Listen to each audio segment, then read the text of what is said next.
السلام علیکم ورحمۃ اللہ وبرکاتہ۔ نحمدہ و نصلی علی رسولہ الکریم، اما بعد۔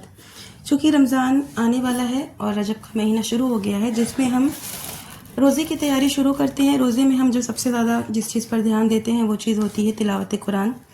تو میری بھی ویڈیو انشاءاللہ اب سے رمضان سے ریلیٹڈ ہوگی۔ آج میں آپ کو قرآن پاک کی تعریف کے بارے میں چند باتیں بتاؤں گی اپنی ویڈیو میں۔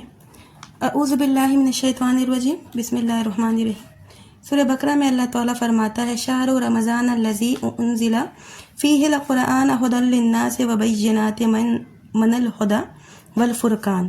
ترجمہ: ماہ رمضان وہ مہینہ ہے جس میں قرآن اتارا گیا، جو لوگوں کے لیے سراپا ہدایت ہے اور جس میں ہدایت کی اور حق اور باطل کے درمیان فرق کرنے والی واضح دلیلیں ہیں۔ قرآن پاک اللہ کی وہ کتاب ہے جو اللہ کی جانب سے جبریل علیہ السلام کے واسطے سے حضرت محمد صلی اللہ علیہ وسلم کے دل پر نازل کی گئی ہے۔ یہ کتاب واضح عربی زبان میں ہے اور نبی کریم صلی اللہ علیہ وسلم سے بغیر کسی تبدیلی اور تغییر کے تواتر کے ساتھ ہم تک پہنچی ہے۔ یہ کتاب سارے انسانوں کی رہنمائی کے لیے اتاری گئی ہے۔ اس کتاب کی ابتدا سورہ فاتحہ سے ہوتی ہے اور انتہا سورہ ناس پر ہوتی ہے، یعنی کہ شروعات سورہ فاتحہ سے اور ختم سورہ ناس پر ہوتی ہے۔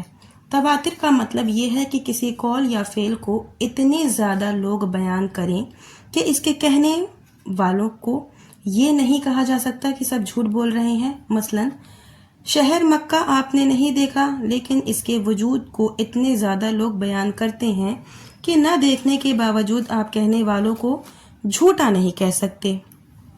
اسی طرح قرآن پاک کے تواتر کو بھی سمجھا جا سکتا ہے۔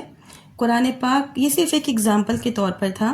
قرآن پاک نبی کریم صلی اللہ علیہ وسلم کی حیات طیبہ میں 23 سال تک حسب ضرورت نازل ہوتا رہا، اور جب بھی کوئی سورہ یا آیت نازل ہوتی تو آپ اس کو صحابہ اکرام رضی اللہ عنہم کو پڑھاتے اور یاد کراتے، خود نماز میں تلاوت کرتے۔ نماز میں بہت سارے مقتدی ہوتے، وہ اس آیت یا سورہ کو سن کر یاد کر لیتے، پھر وہ لوگ اپنے طور سے اس کی تلاوت کرتے۔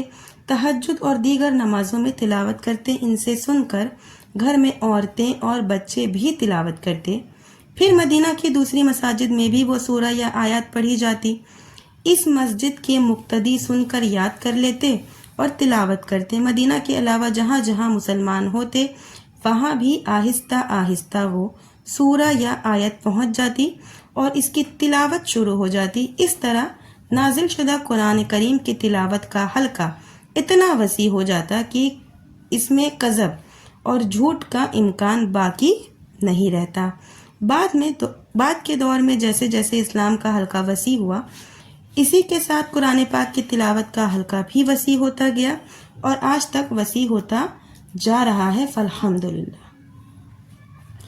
اس لیے قرآن پاک کی کسی آیت یا کسی کلمے کے بارے میں یہ کہنا ممکن ہی نہیں ہے کہ یہ اللہ کا کلام نہیں ہے۔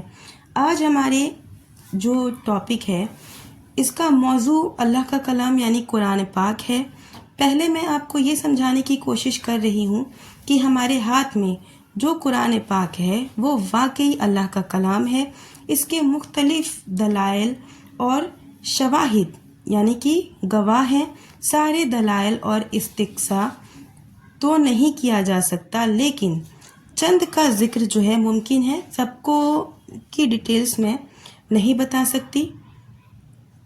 قرآن پاک کو قرآن اس لیے کہا جاتا ہے کہ خود قرآن پاک میں کم از کم